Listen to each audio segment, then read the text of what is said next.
सभी हम ध्यान करेंगे। सभी सीधे बैठिए, गर्दन सीधी, पीठ सीधी। सभी को यहाँ पे भ्रुकुटी के बीच में यहाँ अपना ध्यान एकाग्र करना है। जैसे आकाश में सितारा चमकता है वैसे सितारा इधर भ्रुकुटी के बीच में चमक रहा है। मन में कोई भी विचार नहीं आना चाहिए, कोई भी व्यक्ति, कोई भी पदार्थ याद नहीं आना चाहिए। मन में दूसरे दूसरे विचार आएंगे तो उसके पीछे भागना नहीं है। सिर्फ आपको एक ही संकल्प करना है, एक सितारे को याद करना है यहाँ भ्रुकुटी के बीच में। ठीक है, 2 मिनट सभी शांत बैठिए।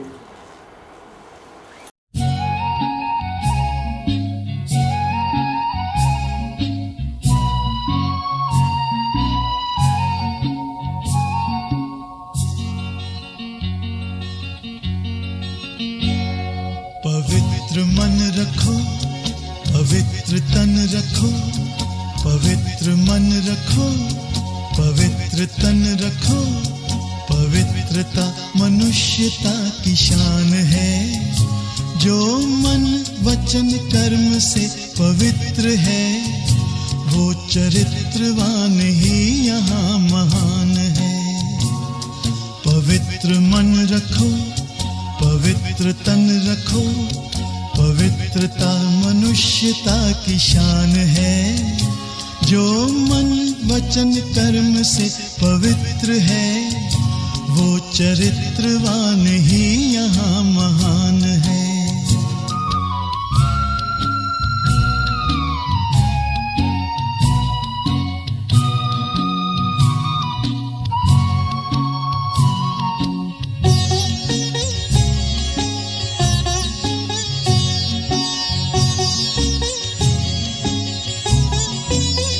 बड़ा ही मूल्यवान है तुम्हारा ये जन्म, तुम्हारा ये जन्म। बड़ा ही मूल्यवान है तुम्हारा ये जन्म, तुम्हारा ये जन्म। जगत की कर्म भूमि में करो भले कर्म, करो भले कर्म। अच्छे रखो विचार, उत्तम करो व्यवहार। अच्छे रखो विचार, उत्तम करो व्यवहार। आदर्श व्यक्ति की ये पहचान है। जो मन वचन कर्म से पवित्र है वो चरित्रवान ही यहाँ महान है। पवित्र मन रखो, पवित्र तन रखो, पवित्रता मनुष्यता की शान है। जो मन वचन कर्म से पवित्र है वो चरित्रवान ही यहाँ महान है।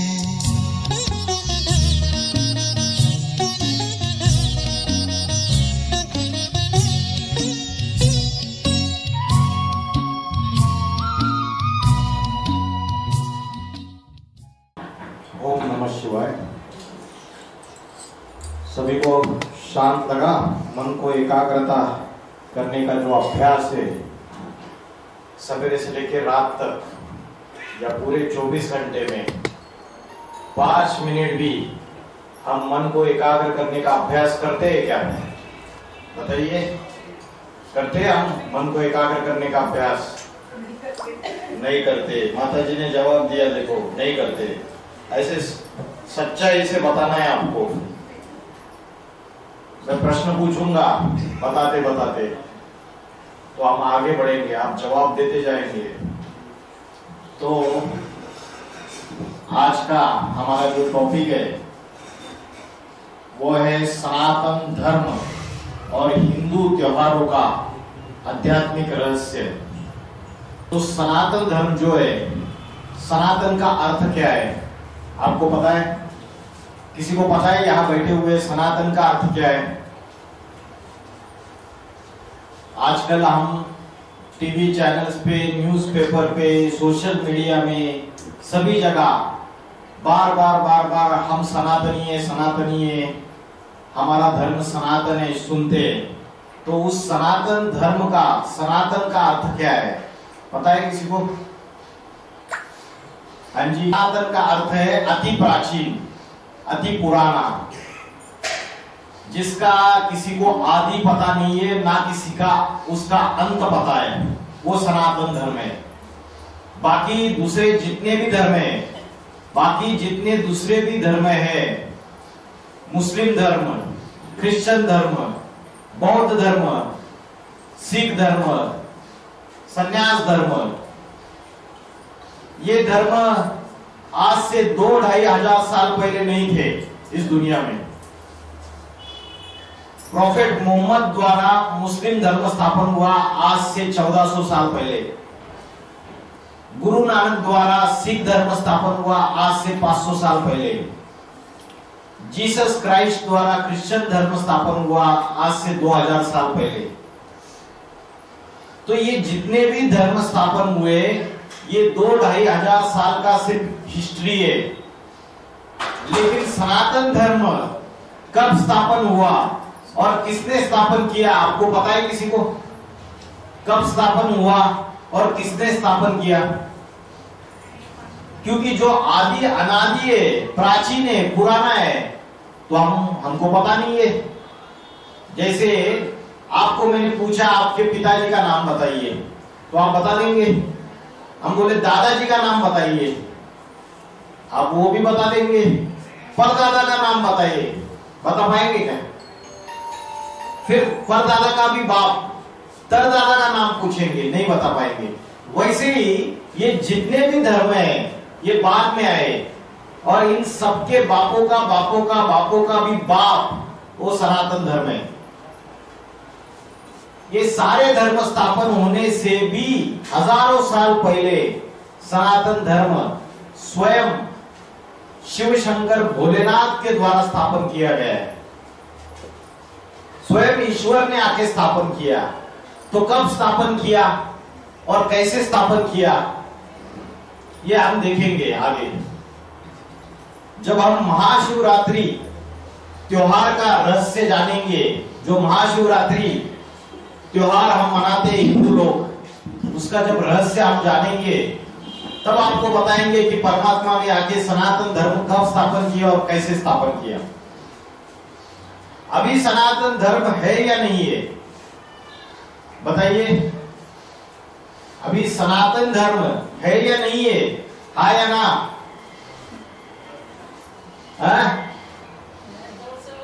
हाँ जी, है।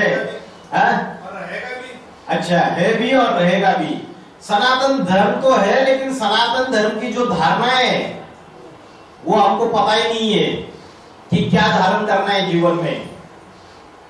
तो सनातन धर्म जो स्वयं परमात्मा ने स्थापन किया।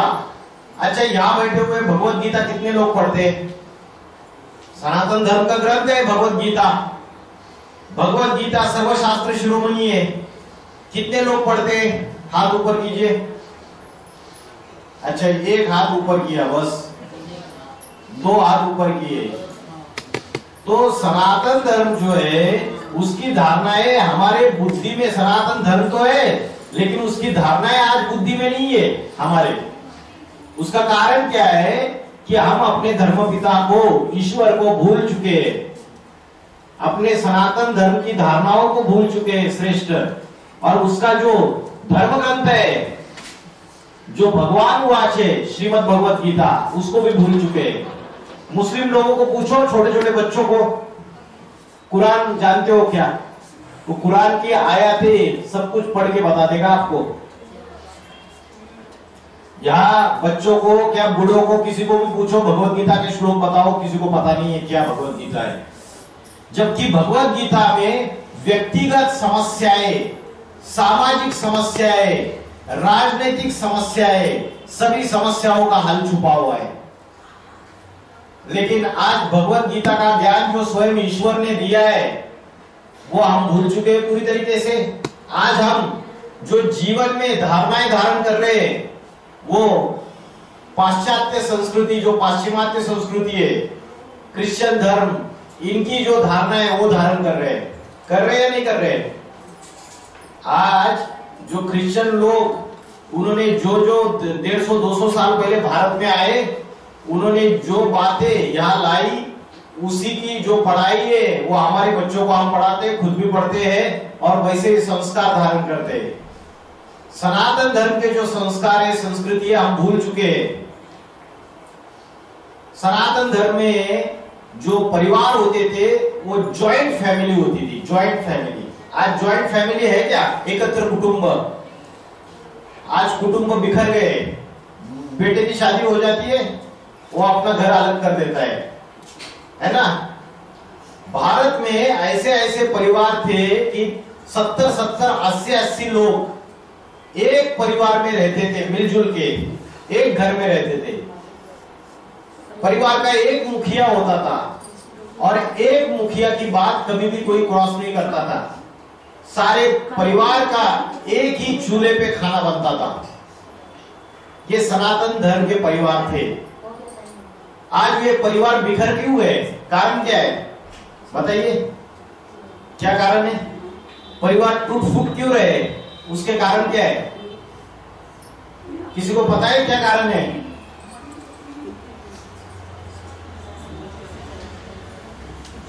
क्या कारण है परिवार बिखर जाने के?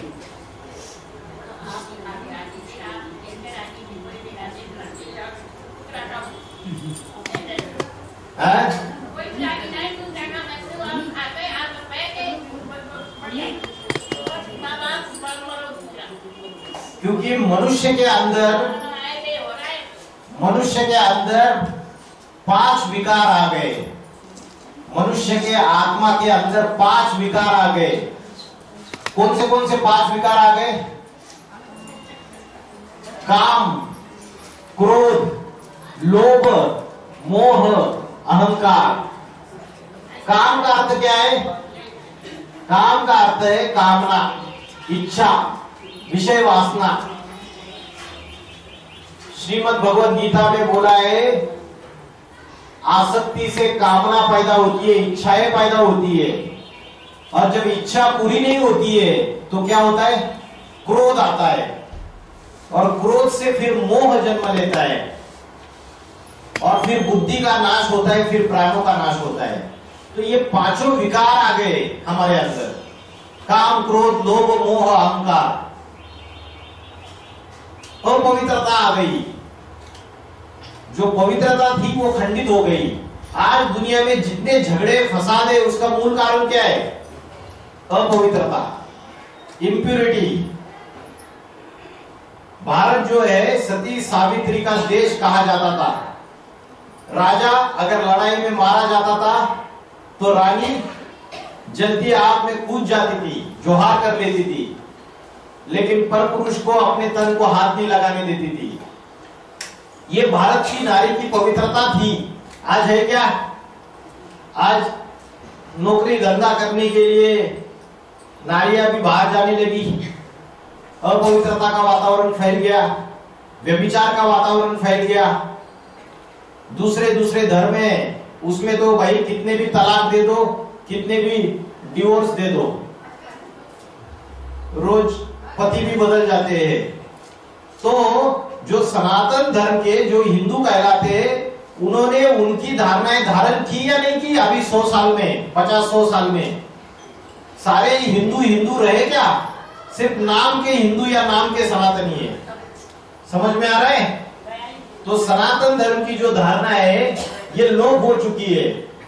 भारत ये सबसे प्राचीन धर्म खंड है, और भारत में ही परमात्मा भगवान अवतरण लेते हैं और सनातन धर्म की धारणाएं पुनर्स्थापित करते हैं। तो अभी सनातन धर्म की धारणाएं प्राय लोप हो चुकी है, नष्ट हो चुकी है, और परमात्मा जब स्वयं इस सृष्टि पे अवतरित होते हैं, वही आके फिर से सनातन धर्म की धारणाएं स्थापित कर सकते हैं। बाकी दूसरा कोई मनुष्य मात्र, कोई संत महात्मा इस दुनिया का, कोई राजनेता, धर्म नेता इस दुनिया का सुधार नहीं कर सकता। अभी ये तो पूरी बिगड़ गई दुनिया, क्योंकि 5 विकारों के अधीन हो गए। तो सनातन धर्म जो है इतना प्राचीन पुराना होने के बावजूद इसकी जो जनसंख्या है, हिंदू की जनसंख्या ये दुनिया वाले जो दूसरे धर्म है उस जनसंख्या से कम क्यों होते जा रहे हैं? देखिए, जो क्रिश्चियन धर्म है उसकी जनसंख्या 31% है। सारी दुनिया की जो जनसंख्या है उसमें 31-32% है। मुस्लिम धर्म जो है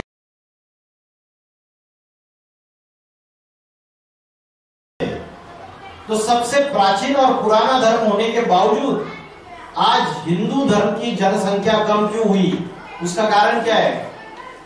उसका कारण है जो कच्चे कच्चे हिंदू है वो दूसरे धर्मों में कन्वर्ट होते गए। हुए या नहीं हुए? श्रीमद् भगवत गीता में बोला है, स्वधर्मे निधनम श्रेया परधर्मे भयावहा। अपने धर्म में मर जाना अच्छी बात है, लेकिन पराया धर्म स्वीकार नहीं करना चाहिए। आज कितने सारे हिंदू मुस्लिम धर्म में कन्वर्ट हो गए, क्रिश्चियन धर्म में कन्वर्ट हो गए, दूसरे सारे धर्मों में कन्वर्ट होते गए। और कई सारे पढ़ लिख के अभी साइंस को ही सब कुछ समझ रहे, नास्तिकता की तरफ चले गए। बोलते भगवान कुछ होता नहीं है ना। घर में बच्चे बोलते, अरे मम्मी भगवान कुछ होता नहीं है, कुछ नहीं होता है। ये आप लोग क्या मंदिर में जाते हो, क्या पूजा पाठ करते हो, क्या ज्ञान की बातें करते हो, ये सारा बकवास है, मिथ्या है। तो नास्तिकता के तरफ अभी दुनिया जा रही है पूरी तरीके से। तो सनातन धर्म जो है उसकी धारणाएं प्राय लोप हो चुकी है। जैसे कोई वृक्ष का बीज होता है, वृक्ष का बीज होता है ना, वैसे ये सारी मनुष्य सृष्टि रूपी वृक्ष है। ये दुनिया जो 700-800 करोड़ की जनसंख्या हो चुकी है, ये एक वृक्ष है। और इस वृक्ष का भी कोई बीज है जिसने इस वृक्ष की शुरुआत की, जिससे ये संसार शुरुआत हो गया। वो बीज कौन है? मुसलमान लोग बोलते हैं सृष्टि के प्रथम पुरुष, प्रथम स्त्री आदम और हव्वा। क्रिश्चियन लोग बोलते हैं एडम और ईव। जैन लोग बोलते हैं आदिनाथ आदिनाथिनी। और हिंदू लोग क्या बोलते हैं? कौन है सृष्टि का प्रथम पुरुष और प्रथम स्त्री? क्या नाम है बताइए? सृष्टि का प्रथम पुरुष, ये दुनिया किससे शुरुआत हुई? कौन है वो पहला व्यक्ति? हाँ माता जी बराबर बोल रहे, बोलिए। अरे हिंदू लोग क्या मानते हैं? भारत दुनिया की शुरुआत किससे हो गई? कौन है माता पिता? हाँ, शंकर पार्वती, जिसको बोला है आदिदेव आदिदेवी, आदि पुरुष आदि स्त्री। बोलते तुम्हें हो माता से पिता तुम्हें हो। शिव के मंदिर में जाते हैं और पति पत्नी हाथ जोड़ के क्या बोलते हैं? तुम माता पिता हम बालक तेरे, तोहरी कृपा से सुख घनेरे। तो माता पिता बोला उनको। ये शंकर और पार्वती, आदि पुरुष आदि स्त्री, जिसको मुसलमान लोग बोलते हैं आदम और हव्वा, क्रिश्चियन लोग बोलते हैं एडम और ईव। सबने नाम अलग अलग दे दिए, लेकिन है वो एक पुरुष एक स्त्री जिसके द्वारा ये सारी सृष्टि की शुरुआत हो गई। तो जैसे ये वृक्ष दिखाई दे रहा है, ऐसे ये संसार एक वृक्ष है।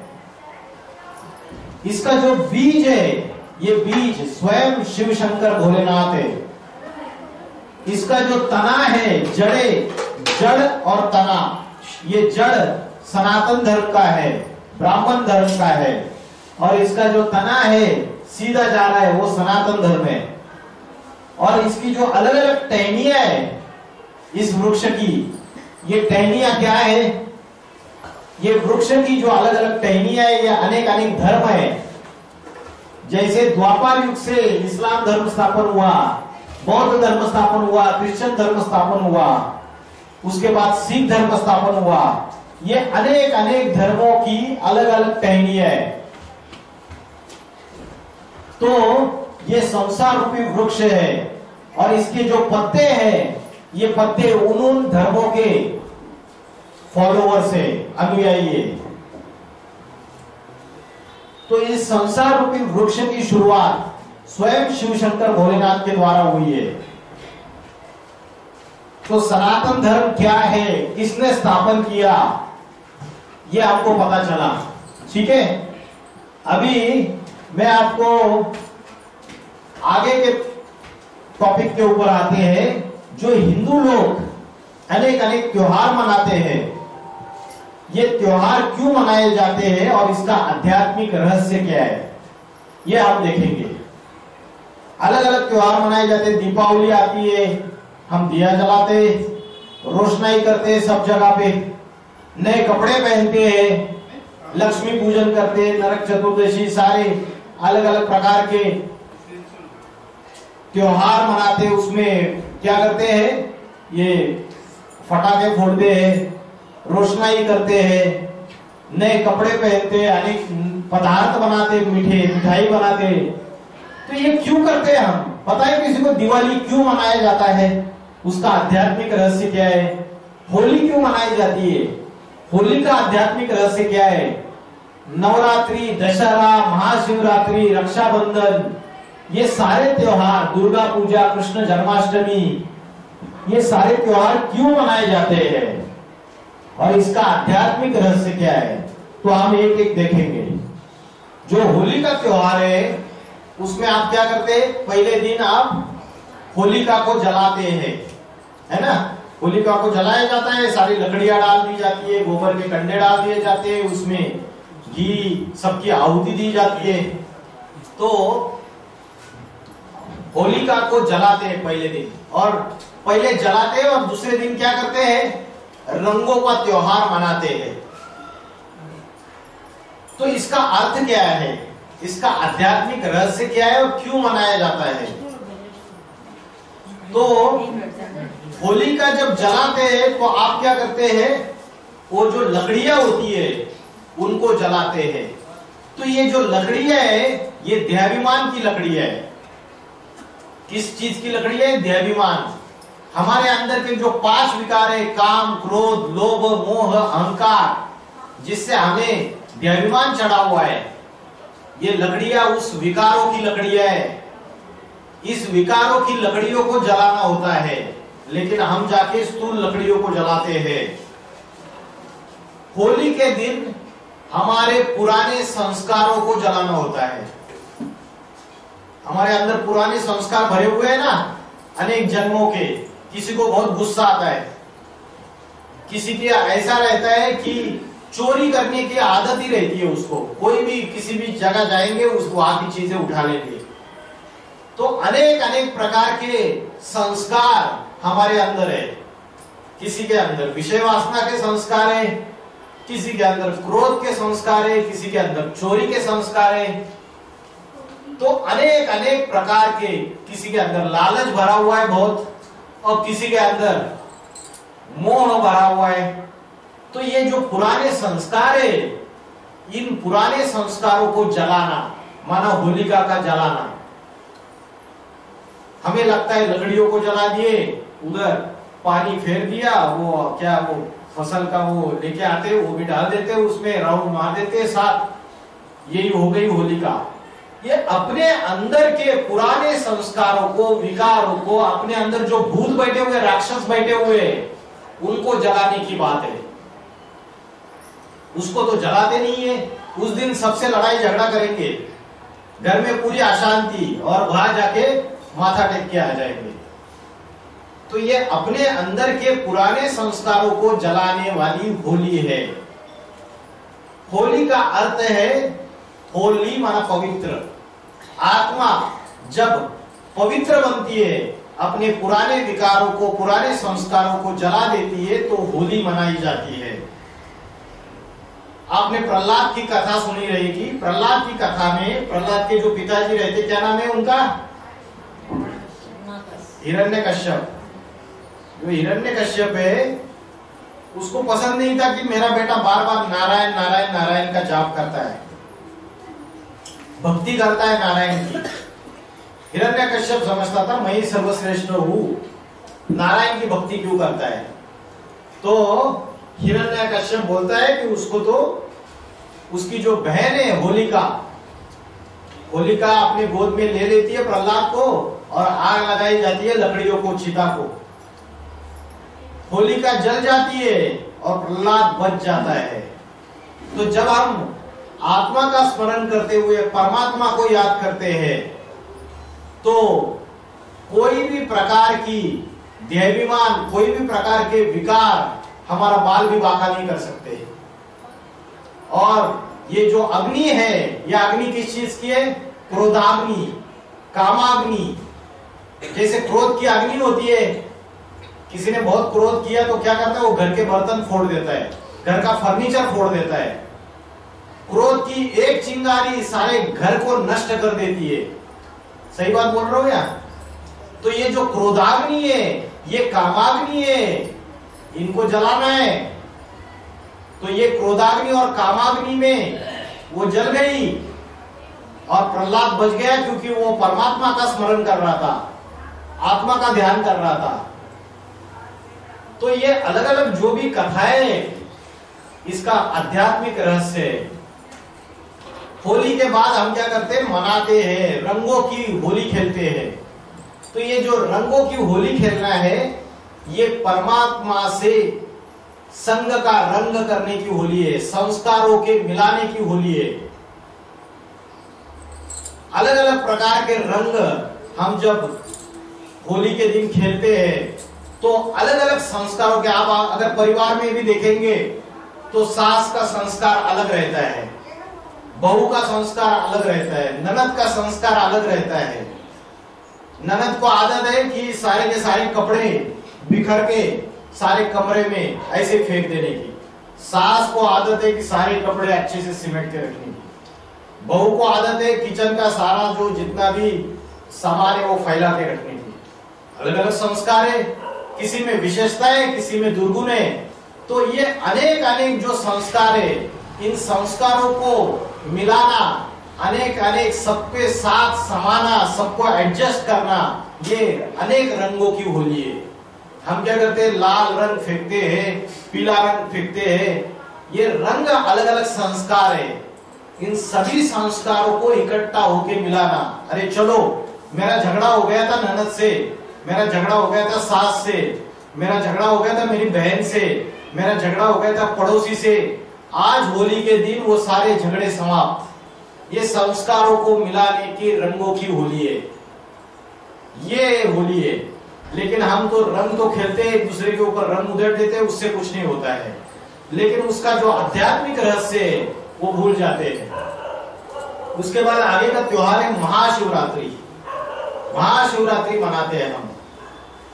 तो कृष्ण का जन्मदिन कृष्ण जन्माष्टमी के रूप में मनाते हैं और राम का जन्मदिन रामनवमी के रूप में मनाते हैं। लेकिन परमात्मा शिव का जो अवतरण है उसको महाशिवरात्रि क्यों बोला है? आपने कभी सोचा इस बात को? रात्रि शब्द का इस्तेमाल क्यों किया है? महारात्रि ऐसा क्यों बोला? बीच में शिव शब्द आया, बताइए।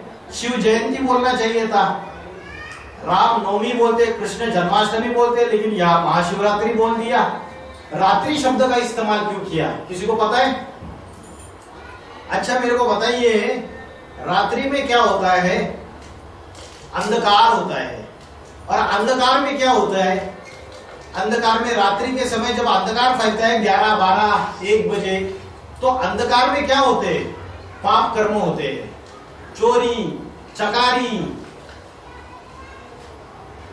डकैती, लूटपाट, सारे गंदे कर्म, व्यभिचार, विषय वासना, ये सारे पाप कर्म रात्रि के अंधकार में होते हैं। तो इस सृष्टि 4 युगों में डिवाइड है, 4 युगों में बटी हुई है। 4 युग कौन से पता है आपको?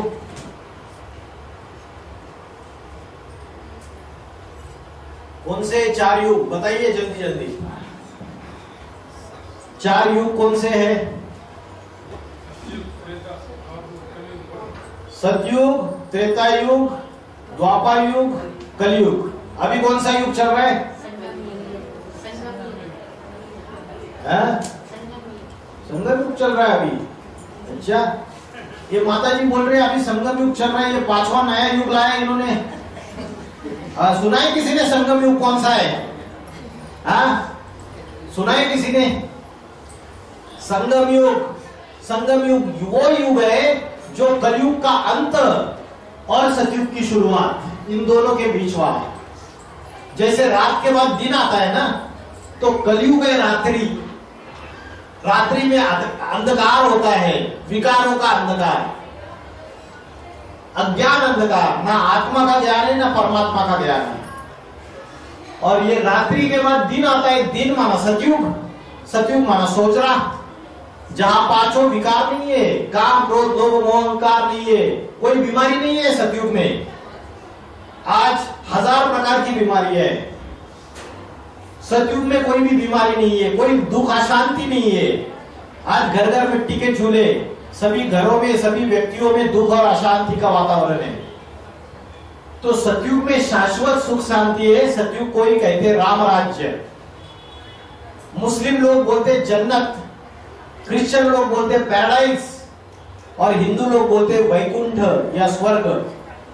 राम राज्य, सतयुग, समझ रहे? सबने नाम अलग अलग दे दिए। तो ये सतयुग और कलयुग, अभी कौन सा युग चल रहा है? कलयुग। कलयुग में भी घोर पापी कलयुग चल रहा है। ये घोर पापी कलयुग और सतयुग के बीच में जो 100 साल का समय है, 100 years, ये जो 100 साल का समय है, ये संगम युग है। अभी संगम युग का समय चल रहा है। अभी किसका और किसका संगम होता है पता है आपको? पुरानी दुनिया और नई दुनिया का संगम है। पापी दुनिया और पावन दुनिया का संगम है। दुखी दुनिया और सुखी दुनिया का संगम है। विकारी दुनिया और निर्विकारी दुनिया का संगम है। क्योंकि ये जो संगम का 100 साल है, ये आत्मा और परमात्मा का संगम है। इस 100 साल में भगवान शिव इस सृष्टि पे अवतरित होते हैं। इसलिए हमने बोला महाशिवरात्रि। रात्रि माना कलयुग रूपी रात्रि, ये घोर पापों की, अज्ञान अंधकार की रात्रि, कलयुग। इस कलयुग रूपी रात्रि में शिव इस सृष्टि पे अवतरित होते हैं 100 साल के लिए।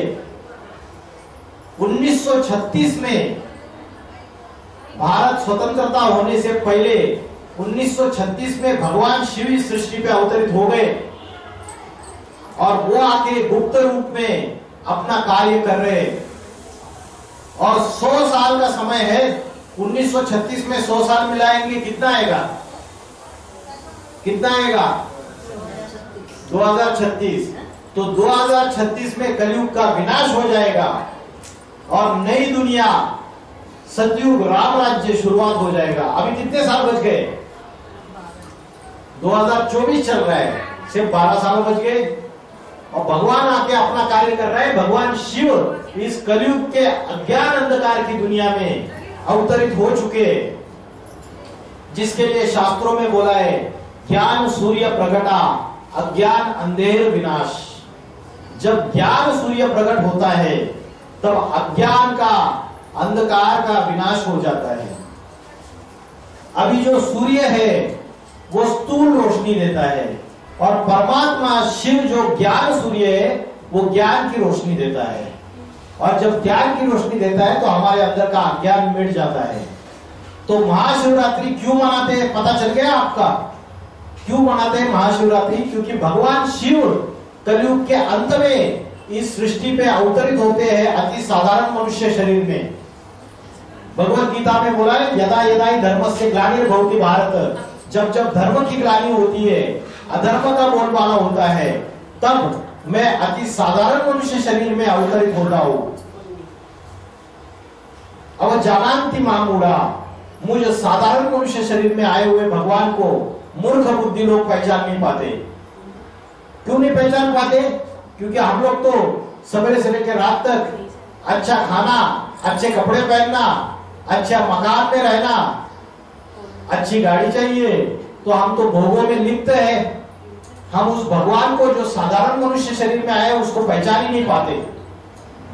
तो महाशिवरात्रि का जो समय है, उस समय परमात्मा शिव जो निराकार है, ज्योति स्वरूप है। परमात्मा शिव कैसा है? निराकार ज्योति स्वरूप है। आपने देखा रहेगा जब शिव के मंदिर में जाते हैं तो मध्यवर्ती स्थान पे शिवलिंग रखा होता है, रखा होता है ना शिवलिंग, आप बताइए। कई कई मंदिर ऐसे शिवलिंग भी रखा होता है और बाजू में शंकर की मूर्ति भी रखी होती है, शंकर की नग्न मूर्ति। तो शिव अलग है और शंकर अलग है क्या? बताइए। तो दो दो चीजें रखने की क्या जरूरत है? तो जो शिव है वो निराकार है, ज्योति स्वरूप है। शिव कैसा है?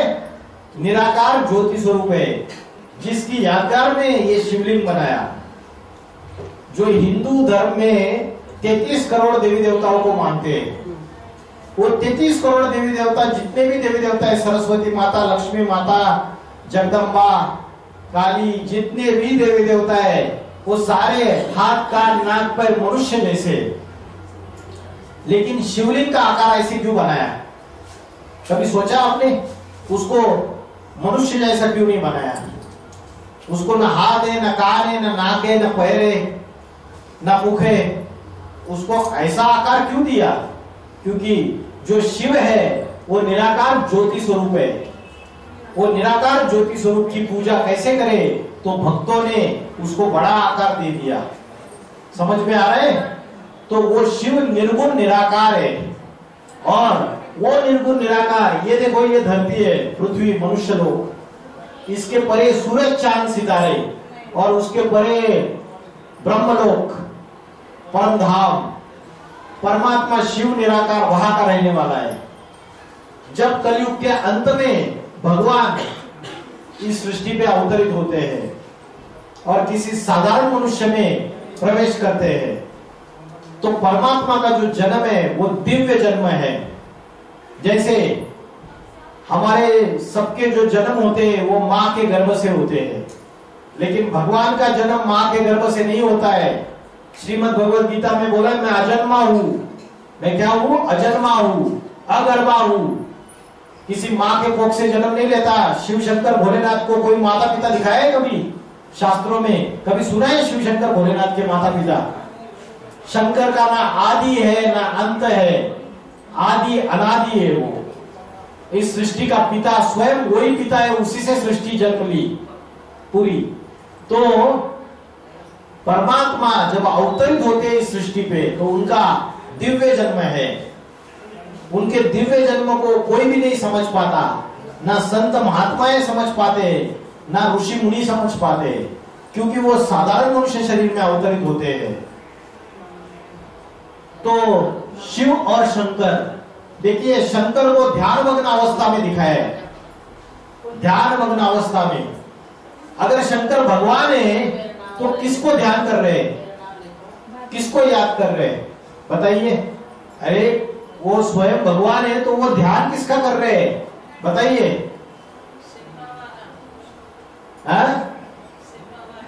शिव बाबा का ध्यान कर रहे हैं। तो शिव बाबा कौन है फिर? शिव निर्गुण निराकार और शंकर सगुण साकार।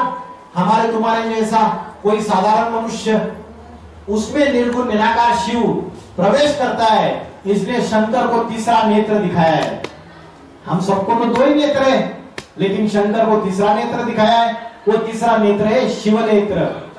निर्गुण निराकार शिव ज्योति स्वरूप उसमें प्रवेश करता है और उसके द्वारा सारी सृष्टि को ज्ञान देता है। शंकर की जटा से गंगा निकली। ये गंगा कौन सी गंगा है? पानी की गंगा है क्या? बताइए। हम हजारों साल से पानी की गंगा में जाके उधर नहा रहे, हरिद्वार में जाते हैं, ये चारों धाम जाते हैं, पानी की गंगा में जाके नहा रहे। क्या सभी के पाप धुल गए? यह दुनिया और ही पापी बनती जा रही है। क्या हो रहा है? क्या हो रहा है? बताइए, बोलिए बोलिए। पाप धुल गए क्या? है? और ही पापी बनती जा रही है ना। तो शंकर के जटा से जो गंगा निकली वो पानी की गंगा नहीं है, वो ज्ञान गंगा है। चित्रकार जो चित्रकारिता करता है उसमें अपनी भाव भंगिमा डाल देता है। जो शिव है वो सबसे बुद्धिमानों का बुद्धिमान है, विशाल बुद्धि है। उसके बुद्धि से जब वो कलयुग में अंत में इस दुनिया में अवतरित होते हैं तो उनके बुद्धि से जो ज्ञान निकलता है उसको चित्रकार चित्र में कैसे दिखाएगा ज्ञान को? तो चित्रकार ने जैसे पानी पतला होता है, महीन होता है और बहता रहता है, वैसे ज्ञान भी पतला होता है, बहता रहता है। तो चित्रकार ने ज्ञान गंगा को पानी की गंगा के रूप में दिखा दिया। तो चित्रकार ने जो चित्रकारिता की उसके गहरे अर्थ हम समझ नहीं पाए। और भगवान का महाशिवरात्रि क्या है, भगवान शिव आके इस सृष्टि में कैसे सद्गुरु बन के आते हैं, शिक्षक बन के आते हैं और कैसे पढ़ाई पढ़ाते हैं, इसकी बातों को हम समझ नहीं पाए। गुरु पूर्णिमा मनाते हैं। गुरु पूर्णिमा का त्योहार जो हिंदू लोग मनाते हैं उसका भी आध्यात्मिक रहस्य आपको पता नहीं है। शास्त्रों में बोला है गुरु ब्रह्मा, गुरु विष्णु, गुरुदेव महेश्वर, गुरु साक्षात परब्रह्म। तो ब्रह्मा, विष्णु, महेश सबको गुरु बोला और परब्रह्म को सदगुरु बोला। तो कभी तो भगवान ने शिक्षक बन के, गुरु बन के आकर पढ़ाई रहेगी। कब पढ़ाई? भगवान ने टीचर बन के, शिक्षक बन के आके हमको कब ईश्वरीय ज्ञान दिया? आपने देखा रहेगा शास्त्रों में दिखाते हैं कि शंकर भगवान बैठे हुए और उनके सामने सप्तर्षि पढ़ाई पढ़ रहे, सप्तर्षियों को पढ़ाई जा रही है। तो अभी का वर्तमान समय है ये संगम युग, कलयुग का अंतिम समय। इस समय भगवान शिव इस सृष्टि पर अवतरित होके अभी हमें राजयोग की पढ़ाई पढ़ा रहे, आत्मा और परमात्मा का ज्ञान हमें दे रहे। और इस बोलते शंकर की जटा से जो गंगा निकली उसमें जिन्होंने स्नान किया उनके पाप धुल गए, वो नई दुनिया में आ गए, स्वर्ग की दुनिया में, सुख की दुनिया में आ गए।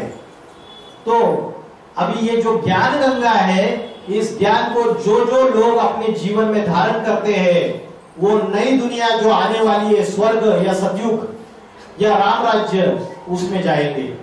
सभी नहीं जाएंगे। जो इस कलयुगी दुनिया में भगवान का ज्ञान अपने जीवन में धारण करेंगे, सुनेंगे, अपने जीवन में धारण करेंगे, वही नई दुनिया, आने वाली नई दुनिया में जाएंगे। तो जो शिव शंकर भोलेनाथ है वो सृष्टि के आदि पुरुष है, जगत पिता है। श्रीमद् भगवद गीता में बोला है वो अव्यक्त मूर्ति है, ऐसी मूर्ति है जिसकी अव्यक्त अवस्था है। वो सारी सृष्टि का बीज है, सारी ये सृष्टि उनसे निकली हुई है। तो महाशिवरात्रि का आध्यात्मिक रहस्य क्या है, गुरु पूर्णिमा का आध्यात्मिक रहस्य क्या है, हमने समझ लिया। भगवान स्वयं आके सदगुरु बन के इस सृष्टि में अभी आकर पढ़ाई पढ़ा रहा है, यही गुरु पूर्णिमा है असली। हजारों साल से भगवान इस धरती पे नहीं आया, हमने तो मंदिरों में मूर्तियों के रूप में उसकी पूजा कर रहे हैं। हम मस्जिदों में, हम गुरुद्वारों में, हम चर्च में, गिरजाघरों में उसकी पूजा कर रहे हैं, उसकी उपासना कर रहे हैं। लेकिन वो हमको हजारों साल हमने धक्के खाए, हमको भगवान मिला नहीं। महात्मा गांधी जी ने बोला रघुपति राघव राजा राम पतित पावन सीताराम। राम राज्य आएगा, लेकिन राम राज्य तो आया नहीं, उल्टा और रावण राज्य फैल गया। उनको लगा कि भारत स्वतंत्र हो जाएगा तो राम राज्य आएगा। अभी कौन सा राज्य चल रहा है, राम राज्य चल रहा है या रावण राज्य चल रहा है? अभी तो भ्रष्टाचार की आती है। रावण का अर्थ है रावयते इति लोकाः, जो लोगों को रुलाने वाला है वो रावण है। तो घर घर में रावण बैठे हुए हैं ना, रुलाने वाले बैठे नहीं बैठे। रावण को 10 मुख दिखाए हुए, ये 10 मुख पुरुष और स्त्री की प्रवृत्ति है। 5 विकार पुरुष के और 5 विकार स्त्री के, ये दोनों का प्रवृत्ति मार्ग यही रावण है। आज दुनिया में 10 धर्म फैले हुए, ये 10 धर्म 10 मुखों से 10 बातें करते हैं। तुंडे तुंडे मते भिन्ना। रावण को 10 मुख है तो 10 मुखों से अलग अलग बातें करेगा ना। घर के अंदर भी रावण राज्य, बेटा कांग्रेस को वोट देता है और बेटी भाजपा को देती है, बाप आम आदमी पार्टी को देता है और माँ है वो किसी और पार्टी को देती है, समाजवादी पार्टी को। तो सारा का सारा रावण राज्य है ना, किसी के मत मिलते हैं क्या एक दूसरे से? एक दूसरे से मत नहीं मिलते हैं, तो वो रावण राज्य है। तो गांधी जी ने राम राज्य आएगा करके बोला भारत स्वतंत्र होने के बाद, लेकिन रावण राज्य आ गया। तो सारी दुनिया में ये रावण का राज्य फैल गया है पूरी तरीके से, जिसकी वजह से हम एक त्योहार मनाते हैं रावण को जलाने का। कौन सा त्योहार मनाते? दशहरा। दश, जिसके 10 मुख है, उसको रावण को जलाते। ये किसी व्यक्ति को जलाने की बात नहीं, अपने अंदर के विकारों को जलाने की बात है। ये रावण और राम की युद्ध हमारे अंदर ही चल रही है। हमारे अंदर ही वो विषय विकारों वाला रावण बैठा हुआ है जो हमारे से पाप कर्म करवाता है, और हमारे अंदर ही दैवी गुणों वाला राम भी बैठा हुआ है। राम और रावण की युद्ध हर एक आत्मा के अंदर चलती रहती है। पाप और पुण्य, अच्छाई और बुराई, दैवी गुण और राक्षसी गुण। रावण भी शिव का भक्त था, लेकिन फिर भी राम ने रावण को क्यों मारा? शिव का तो भक्त था, फिर क्यों मारा? क्योंकि रावण जो था वो सदाचारी नहीं था, दुराचारी था, ज्ञानी था, बुद्धिमान था, प्रकांड पंडित था, ब्राह्मण था, लेकिन ज्ञान अपने जीवन में उसने धारण नहीं किया था। प्रैक्टिकल जीवन में एक होता है मुंह का बक्का, पंडित सोजो गाल बजावा, ज्ञान सुना सकता है लेकिन ज्ञान अपने जीवन में धारण नहीं कर सकता। तो ये रावण राज्य सारी दुनिया में फैला हुआ है। अभी परमात्मा शिव आके साधारण मनुष्य तन में प्रवेश करके इस 5 विकारों के रावण राज्य का अंत करता है, और पवित्र आत्मा, पवित्र शरीर, ऐसी नई दुनिया स्थापन करता है जिसमें निराकारी, निर्विकारी और निरंकारी आत्माएं तैयार हो जाती है। आगे का त्योहार है रक्षाबंधन। रक्षाबंधन में क्या करते हैं? जो बहन है वो भाई को राखी बांधती है ना? क्यों बांधती है? आज की तारीख में क्यों बांधती है राखी? क्योंकि उसको गिफ्ट चाहिए। कोई गिफ्ट देगा, कोई पैसे देगा। अगर गिफ्ट नहीं देगा, पैसे नहीं देगा, तो बहन फिर अरे कैसा भाई है मेरा, अंदर ही अंदर फिर। तो आज जो त्योहारों का जो स्वरूप हो चुका है, वो स्वरूप पूरी तरीके से बिगड़ चुका है। पहले रक्षाबंधन में क्या होता था? जो ब्राह्मण है वो राखी बांधते थे समाज में सभी को। ये पवित्रता की रक्षा थी, ये अच्छे संस्कारों के रक्षा का बंधन बांधा जाता था। असली रक्षाबंधन तो तब मनाया जाता है जब परमात्मा शिव इस दुनिया में अवतरित होके सभी आत्माओं को पवित्रता का रक्षा के बंधन में बांधते हैं। आज दुनिया में अपवित्रता फैली हुई है। वो रावण जो है उन सीताओं को उठा के लेके जा रहे हैं या नहीं लेके जा रहे? भारत की जो नारियां है ये अबला नारी है, ये सीता है, सती सावित्री है, ये रावण उठा रहे। तो रावण राज्य फैला हुआ है पूरी तरीके से। रावण माना अपवित्रता का राज्य, और परमात्मा शिव आके हमें पवित्रता के बंधन में बांधता है, विकारों के बंधन से हमारी रक्षा करता है। भगवान आके नारा देता है योगी बनो, पवित्र बनो, जिससे 5 विकार भाग जाते हैं, काम, क्रोध, लोभ, मोह, अहंकार। तो ये पवित्रता का बंधन इसमें बांधने की, पवित्रता का रक्षा सूत्र में बांधने की आज परमात्मा आके जो बांधता है हमें, वही असली रक्षा बंधन है। लेकिन हम इसका मूल आध्यात्मिक रहस्य भूल गए और अलग अलग डिजाइन की राखी बांधो। उससे क्या होता है? आज भाई बहन प्रॉपर्टी के लिए झगड़ा कर रहे कि मेरे को मेरा हिस्सा नहीं मिला, इसको कोर्ट में खींचती हूँ, छोड़ूंगी नहीं इसको, है ना? भाई भाई का गला काट रहा है, तो काहे का रक्षाबंधन? अंदर तो नफरत, ईर्ष्या, द्वेष, प्रेम की जगह नफरत में ले लिए, ईर्ष्या द्वेष ने ले लिए। तो कलयुग में जो अभी हम त्योहार मना रहे हैं, उन त्योहार के असली रहस्य हमें पता नहीं है। उसके बाद कृष्ण जन्माष्टमी मनाते हैं, तो दिखाते हैं कि कृष्ण हाथ में स्वर्ग का गोला लेके आया हुआ है। तो भगवान जब इस सृष्टि पे अवतरित होते हैं तो भगवान शिव जिस साधारण मनुष्य शरीर में अवतरित होते हैं, जिसका आधार लेते हैं, वही रामकृष्ण है। कृष्ण का अर्थ है आकर्षण करने वाला। कृष्ण का अर्थ है आकर्षण करने वाला। भगवान जब सारी दुनिया में प्रत्यक्ष होते हैं, अपना ज्ञान सुनाते हैं, तो ढेर सारी मनुष्य आत्माएं उससे आकर्षित हो जाती है। और दूसरे दूसरे धर्म वालों ने क्या बोला, अरे तुम्हारे कृष्ण भगवान की तो 16,108 पत्नी है, वो कितना व्यभिचारी है। अभी उनको पता नहीं है वो कोई शरीर से संबंध रखने वाली पत्नियां नहीं थी, वो आत्मा और परमात्मा से प्रेम का संबंध वाली अलौकिक पत्नियां थी। कृष्ण को दिखाता है 16,108 गोप गोपिकाओं के साथ रास रच रहा है। रास रचाना माना संस्कार मिलाना, सभी के साथ संस्कार मिलाता है परमात्मा। तो भगवान शिव का जो अवतरण होता है इस सृष्टि पे, जैसे कृष्ण को दिखाया जेल में जन्म हुआ, वसुदेव और देवकी जेल में डाला गया था, उनको जेल में जन्म हुआ। तो ये विकारों की जेल है, ये दुनिया विकारों की जेल है। तो परमात्मा जब कलयुग के अंत में इस सृष्टि पे अवतरित होते हैं तो सारी दुनिया में विकार फैले हुए हैं। फिर आगे का त्योहार है नव दुर्गा पूजन। दुर्गा का अर्थ क्या है? दुर्गा का अर्थ है दुर्गुणों का नाश करने वाली। हमारे आत्मा के अंदर दुर्गुण भी है और अच्छे गुण भी है, तो दुर्गुणों का नाश करने वाली दुर्गा दिखाते हैं ना।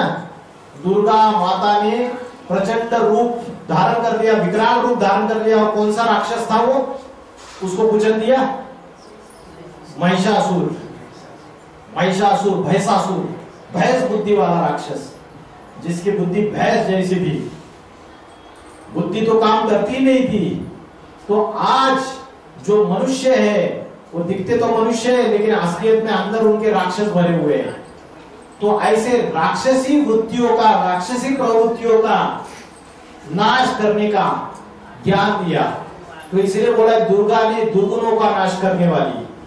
तो हम इन चीजों का अर्थ नहीं समझ पाते। अगर अर्थ समझ पाए तो हम हमारे अंदर जो राक्षस बैठा हुआ है उसको कुचलेंगे। किससे कुचलेंगे? पैर से कुचलेंगे। पैर कौन सा? बुद्धि रूपी पैर। हमारी बुद्धि से अपने राक्षस को, अपने अंदर के राक्षस को मार डालना, ये दुर्गुणों का विनाश है।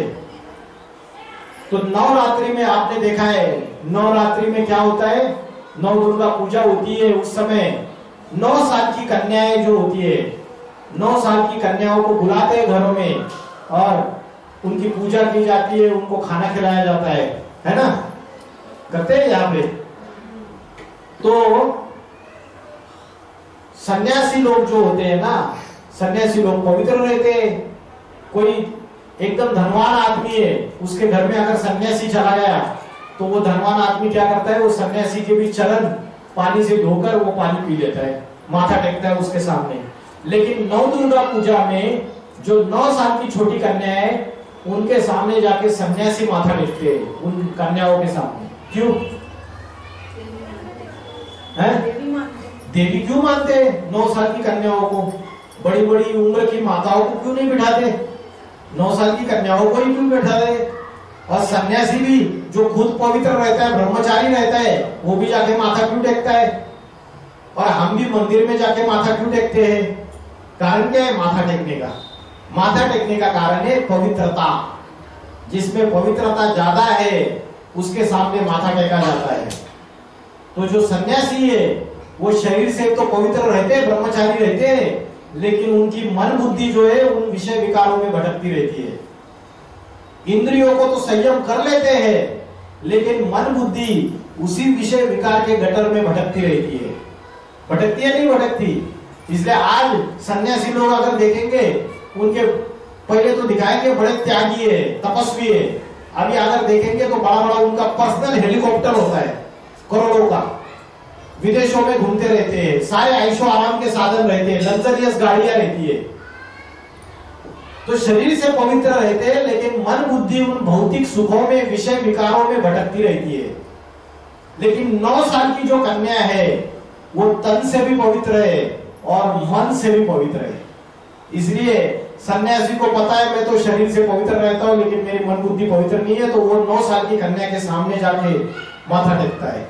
तो माथा किसके सामने टेका जाता है? पवित्रता के सामने माथा टेका जाता है।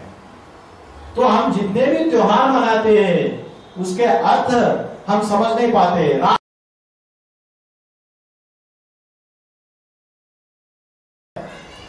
हम तो बोलते हैं वर्तमान में भगवान इस सृष्टि पे अवतरित हुए।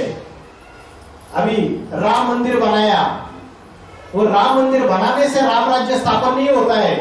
जब राम खुद आके अपना मंदिर बनाएगा, अपना संगठन स्थापन करेगा और नई दुनिया राम राज्य आएगी।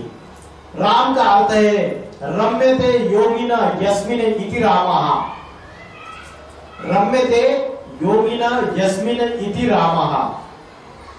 जिन योगियों की बुद्धि जिसमें रमन करती है वो राम, क्योंकि राम ये सबसे बड़ा योगी है। तो जिनकी योगियों की बुद्धि जिसमें रमन करती है वो राम है। तो राम कलयुग के अंतिम समय में शिव जब इस सृष्टि पे आते हैं तो राम और कृष्ण के द्वारा इस सृष्टि में ज्ञान, ईश्वरीय ज्ञान सारी सृष्टि में प्रचार प्रसार कर देते हैं।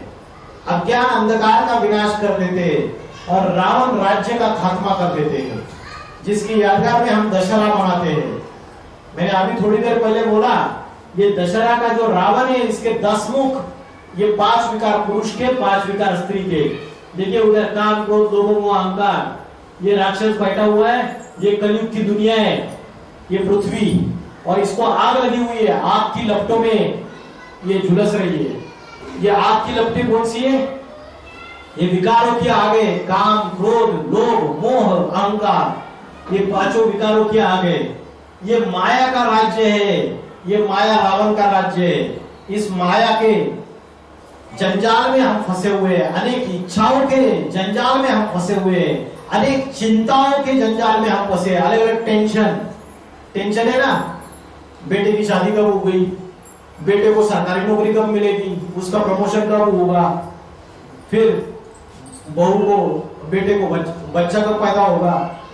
चिंताएं जीवन में, अनेक चिंताओं के, अनेक इच्छाओं के जंजाल में फंसे हुए।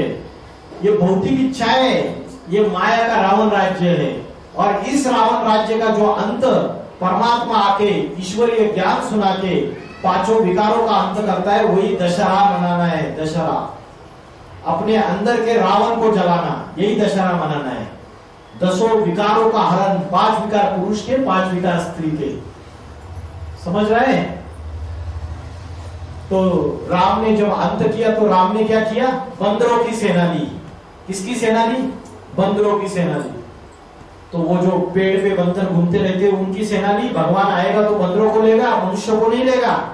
अरे भगवान आएगा तो मनुष्य को पढ़ाई पढ़ाएगा या जानवर को पढ़ाई पढ़ाएगा? ये बताइए, किसको पढ़ाई पढ़ाएगा? मनुष्य को पढ़ाई पढ़ाएगा।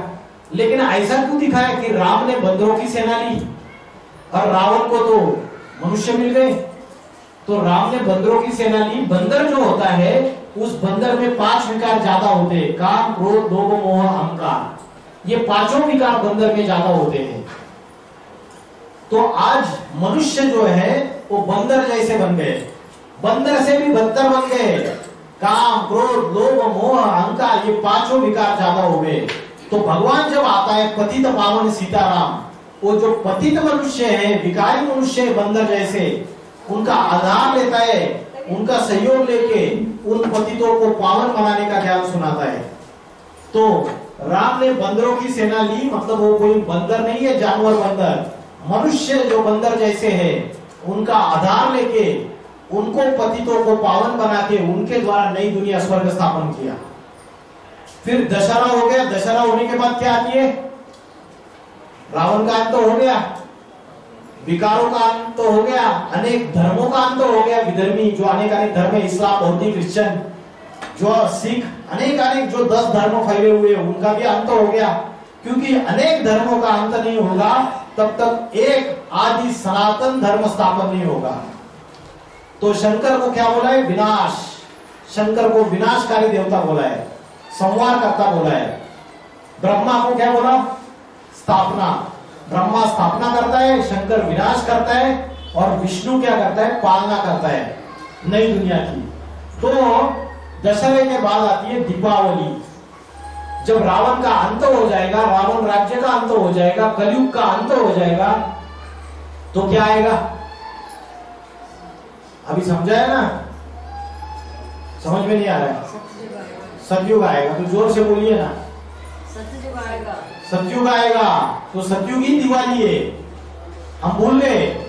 और सतयुग में, दिवाली में, हमारे जैसे दिवाली में हम दीपक जलाते हैं, वैसे सतयुग में आत्मा रूपी दीपक जला हुआ होता है। ये आत्मा का दीपक जल जाता है। आत्मा का दीपक, ये ज्ञान की ज्योति जग जाती है, और शरीर के अंदर के 5 विकार भस्म हो जाते हैं।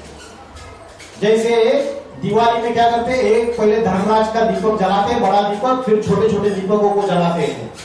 वैसे भगवान जब इस सृष्टि पे आता है तो पहले एक जिस शरीर में प्रवेश करता है उसका ज्ञान का दीपक जलाता है, और फिर उससे बाकी आत्मा रूपी दीपक जगते हैं। सबको धीरे धीरे ज्ञान, एक का दूसरे को पता चलता है, दूसरे को तीसरे का पता चलता है, और ये ज्ञान से अपनी आत्मा को पावन बनाते हैं। तो दीपावली, अवली माना कतार, दीपों की कतार, ये आत्मा रूपी ज्योति जगाने का ज्ञान है। हमारी आत्मा भी है, वो ज्योति के समान है, ज्योति बिंदु स्वरूप है। तो परमात्मा आता है तो रावण राज्य का विनाश करके नई दुनिया सतयुग राम राज्य स्थापन करता है, जिसकी यादगार में हम दीपावली मनाते हैं। दिखाते हैं ना, राम ने रावण का अंत किया और तब सारे अयोध्या वासियों ने दीपावली का महोत्सव मनाया। हम नए कपड़े पहनते हैं क्योंकि सतयुग में हमारा शरीर रूपी वस्त्र भी नया होगा। ये नए कपड़े पहनने की बात नहीं, शरीर को कोई बीमारी नहीं होगी। ये नए वस्त्र, शरीर कंचन काया बन जाएगा, शरीर को कोई बीमारी धीमारी, कोई परेशानी कुछ भी नहीं होगा, 9 द्वारों से सुगंध निकलेगी। तो सतयुग नई दुनिया स्थापन हो जाती है, जिसके लिए हम दीपावली का त्योहार, रोशनाई का त्योहार, रोशनी माना ज्ञान की रोशनी, पवित्रता की रोशनी, दैवी गुणों की रोशनी सारी दुनिया में फैल जाती है और पापों का खात्मा हो जाता है, जिसकी यादगार में हम दीपावली का त्योहार मनाते हैं। समझ रहे हैं क्यों मनाते हैं? क्या मनाते हैं? फिर लक्ष्मी पूजन मनाते हैं। लक्ष्मी पूजन मनाते हैं तो सारे घर का कचरा सफाई कर देते, फिर लक्ष्मी का आह्वान करते, लक्ष्मी आ जाती है। तो ये कचरा जो है, ये विषय विकारों का कचरा है। सारे त्योहारों का अर्थ यही है, लेकिन हम क्या करते हैं? दीप जलाएंगे, वो आरती उतारेंगे, गाने गाएंगे, गीत गाएंगे, परमात्मा के महिमा के गीत, लेकिन अपने अंदर का जो विषय विकारों का कचरा है वो साफ नहीं करते हैं। लक्ष्मी पूजन है तो घर की साफ सफाई करते हैं, अंदर का कचरा कौन साफ करेगा? समझ रहे हैं? तो उसके बाद जो नई दुनिया आती है, लक्ष्मी और नारायण का राज्य आता है, इसलिए लक्ष्मी पूजन मनाते हैं। जब किचड़े का सफाया हो जाता है तो लक्ष्मी पूजन मनाया जाता है। फिर सत्यनारायण की कथा मनाते हैं। सत्यनारायण की कथा जो मनाते हैं, एक नारायणी सत्य है, उसकी जो कथा मनाते हैं। भगवान शिव जब इस धरती पे आते हैं तो साधारण बूढ़े मनुष्य शरीर में आते हैं और उनके द्वारा सत्य की दुनिया, सत्य युग स्थापन करते हैं, जिसकी यादगार में सत्यनारायण की कथा हम लोग रखते हैं। घरों घरों में सत्यनारायण का व्रत मनाते हैं, लेकिन हम उसके मूल अर्थ को भूल गए कि कभी तो भगवान आया और उसने सत्य ज्ञान सुनाया, इसलिए सत्यम शिवम सुंदरम बोला गया है। बोलते गॉड इज ट्रूथ, भगवान ही सत्य है, बाकी इस दुनिया में सारे झूठे। ये राजनेता, ये धर्म नेता, संत महात्मा सब झूठे। नंबर 1, एक परमात्मा ही सत्य है, उसी के द्वारा इस सृष्टि में रावण राज्य का अंत और राम राज्य स्थापन हो जाता है और सच्ची स्वतंत्रता स्थापन हो जाती है। हमको भारत को स्वतंत्रता कब मिली? 1947 में 15 अगस्त को हम स्वतंत्रता दिन मनाते हैं। लेकिन स्व का अर्थ है आत्मा। आत्मा का जो तंत्र है, आत्मा का जो कंट्रोल है, जो इंद्रियों को संयम करने का जो ज्ञान है, मन को एकाग्र करने का जो ज्ञान है, वो असली स्वतंत्रता है, वो असली स्वधर्म है। लेकिन आज हमें आत्मा का धर्म पता नहीं है। हमें लगता है कि अंग्रेज देश से भाग गए, वही असली स्वतंत्रता है। लेकिन आज भी हम बंधन में हैं, और सबसे बड़ा बंधन है मन का बंधन। मन भागता रहता है सवेरे से लेकर रात तक, अनेक अनेक विषय विकारों के पीछे, इच्छाओं के पीछे। तो ये मन का जो बंधन है, इससे जब हम मुक्त हो जाएंगे और हमारा मन अमन बन जाएगा, निर्विकारी बन जाएगा, तब असली स्वतंत्रता मनाई जाएगी। तो ये कलयुग का विनाश का समय आ गया है। अभी मैं 5 मिनट में खत्म करता हूं। अभी दुनिया में सब जगह पाप, भ्रष्टाचार, अत्याचार, दुख, अशांति, हिंसा, आतंकवाद बढ़ता चला जा रहा है। पाप, भ्रष्टाचार, अत्याचार जब अति का बढ़ता चला जाता है, तो उस समय परमात्मा अति साधारण मनुष्य तन में अवतरित होते हैं। अभी अवतरित हो चुके हैं इस सृष्टि पे। तो अभी ये सारी दुनिया जो है, ये तीसरे विश्व युद्ध के कगार पे खड़ी हुई है। आपको पता है कि आज दुनिया में छोटे से छोटे देश के पास एटम बम बने हुए हैं, एटम बम, परमाणु बम। आज से 80 साल पहले अमेरिका ने पहला परमाणु बम तैयार किया था। आज 80 साल के बाद छोटे से छोटे कंट्री के पास ये परमाणु बम है, ये एटम बम है। आज मेरे घर के नीचे किसी ने बारूद बिछाई हुई है, तो क्या मैं घर में सुरक्षित हूं क्या? बताइए। आज हम बेटा, बेटी, बहू, माँ मेट्रो में जाते तो फोन करते 10 बार, पहुंच गए क्या ठीक से? क्यों? अरे कहीं मेट्रो में बम ना फूट जाए। मनुष्य ने ये जो एटम बम बनाए हुए हैं, ये एटम बम मनुष्य के, सारी दुनिया के विनाश के लिए बनाए हुए हैं।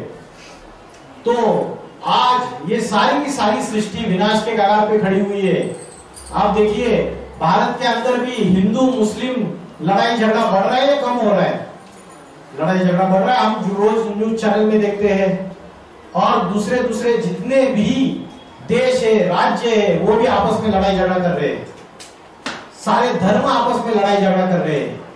देशों के बीच में युद्ध चल रही है अभी। तो ऐसे ये सारी दुनिया अभी विनाश के कगार पे खड़ी हुई है। तो दुनिया विनाश के कगार पे खड़ी हुई है। अभी प्राकृतिक आपदाएं भी आने का समय है। आगे चल के बड़े बड़े भूकंप आएंगे, ज्वालामुखी फटेंगे। सृष्टि में अभी कई बार ऐसे होता है कि कभी बारिश ही नहीं गिरती है, सारी फसल आती नहीं, अकाल पड़ जाता है पूरी तरीके से। कभी बहुत बारिश हो जाती है, सारी फसल खराब हो जाती है। तो प्रकृति जो है, नेचर जो है, ये मनुष्य को सहयोग नहीं दे रही है। आने वाले समय में बड़े बड़े भूकंप आएंगे, ज्वालामुखी फटेंगे, प्राकृतिक आपदाएं आएगी, क्योंकि धरती माता के ऊपर पापों का बोझा बढ़ता चला जा रहा है। हिंदू मुस्लिम गृह युद्ध शुरू हो जाएगी। सारी दुनिया में तीसरी विश्व युद्ध शुरू हो जाएगी। अगर तीसरी विश्व युद्ध शुरू हो जाएगी तो एटम बम के बड़े बड़े धमाके होंगे और सारी दुनिया का विनाश हो जाएगा। तो ये सारी दुनिया विनाश के कगार पे खड़ी है।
बड़े बड़े भूकंप आएंगे तो ये जो बड़ी बड़ी 40-40, 50-50 मंजिलें बिल्डिंगें ताश के पत्ते के जैसे नीचे गिर जाएगी। हिंदू मुस्लिम युद्ध छिड़ जाएगी। एटम बॉम्ब की, जब एटम बॉम्ब फटेंगे तो जो बर्फ के पहाड़ बने हुए, धरती का तापमान बढ़ जाएगा, टेम्परेचर बढ़ जाएगा, उससे उत्तर ध्रुव और दक्षिण ध्रुव में जो बर्फ के पहाड़ बने हुए वो पिघल जाएंगे। वो पिघलने से जो समुद्र है उसका जलस्तर बढ़ जाएगा और उससे बड़े बड़े जो भूखंड है वो समुद्र के अंदर समा जाएंगे। America, Europe, New Zealand, Australia, Africa, ये बड़े बड़े जो धर्मखंड है ये सारे समुद्र के अंदर चले जाएंगे। सारी दुनिया का विनाश होगा। एक उत्तर भारत की जो धरती है जहां भगवान अवतरित होते हैं वही बचेगा। जम्मू द्वीपे, भारत खंडे, जब परमात्मा जहां अवतरित होते हैं, जो हिमालय से ढकी हुई है, आच्छादित है, उस धरती का बाल विवाह नहीं होगा। तो जिसने शिव शंकर भोलेनाथ के जो शरण में गए, विनाश काले विपरीत बुद्धि विनश्यन्ति, विनाश काले प्रीत बुद्धि परमात्मा से विजयंती। जो महाकाल के बच्चे हैं उनको काल खाएगा क्या? काल उनको नहीं खा सकता। बाकी सारी सृष्टि का विनाश हो जाएगा और उसके बाद नई दुनिया, स्वर्ग स्थापन हो जाएगा।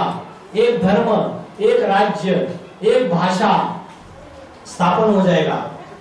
बड़े बड़े भविष्यकार है, इन्होंने भविष्यवाणियां की है कि उत्तर भारत से एक महापुरुष का अवतार हो चुका है। वो महापुरुष जो है वो योगियों का भी योगी है। वो आत्मा और परमात्मा के रहस्य प्रकट करेगा। वो ऐसी आध्यात्मिक क्रांति लाएगा, ऐसा आध्यात्मिक संगठन स्थापन करेगा कि सारी दुनिया में एक जाति, एक धर्म, एक भाषा, एक राज्य स्थापन हो जाएगा। भारत विश्वगुरु बन जाएगा। वो समय अभी चल रहा है। भगवान स्वयं आके ये आध्यात्मिक विश्वविद्यालय के द्वारा ये राजयोग की पढ़ाई पढ़ा रहे, आत्मा का ज्ञान दे रहे। आप 7 दिन का इसका कोर्स रहता है, आप 7 दिन का कोर्स कर सकते हो, गहराई में समझ सकते हो।